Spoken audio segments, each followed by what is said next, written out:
Caffeinated podcast. Wake your mind. Sip that thought. Let it grind. Caffeinated podcast. Pour it in. Press play. Caffeinated podcast. New brew every day.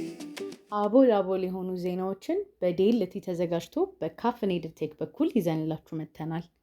ማሳሰቢያ፣ እነዚህ የምናጋራቸው ዜናዎች ለመረጃነት እንጂ የፋይናንስ ምክሮች እንዳልሆኑ ለማሳሰብ እንወዳለን። Caffeinated podcast.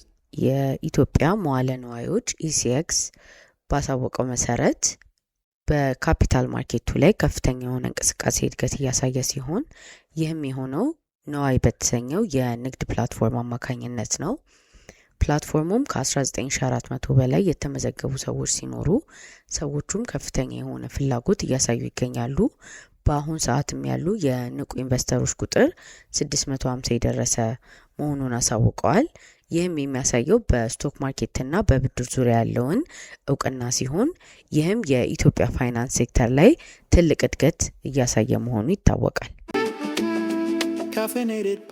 የኢትዮጵያ መዋለ ንዋይ ኢሲኤክስ አዲስ ሕግ ያጸደቀ ሲሆን ይህም ነጋዴዎች ላይ ያለውን ግልጽነት፣ የሪፖርት ስታንዳርድ እና ኢንቨስተሮች ጥበቃን ለማሳደግ ያለመ ሲሆን በተጨማሪም ኢትዮጵያ የብድር ንግድ ለባንኮች የጀመረች ሲሆን ይህም የገንዘብ እንቅስቃሴ መጨመርና ትልልቅ ድርጅት ኢንቨስተሮችን ለመሳብ ነው። ይህ ለውጥም የሚያሳየው የኢትዮጵያን ፋይናንስ ለማሳደግና የካፒታል ማርኬቱ ላይ ያለ እድልን ለማስፋት ያለመ መሆኑን ነው። ኢትዮጵያ ከህንድ ጋር ያላትን የዲፕሎማሲያዊና ኢኮኖሚክ ትስስር ለማጠንከር ያላትን ፍላጎት በብሪክስ ስብሰባ ያሳወቀች ሲሆን ይህም የሚያተኩረው የንግድ ኢንቨስትመንት፣ የቴክኖሎጂ ማስፋፋትና የእድገት አጋሮችን ማግኘት ይጨምራል።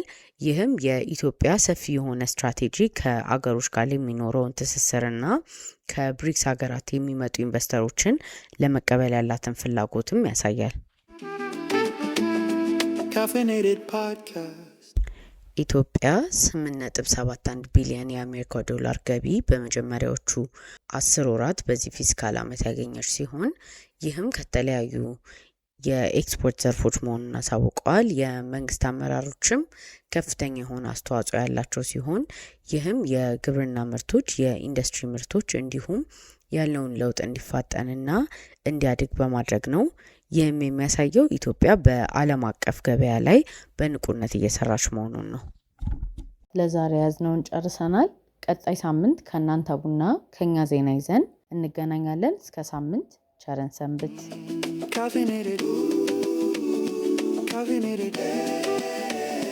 Caffeinated podcast, we're wide awake today.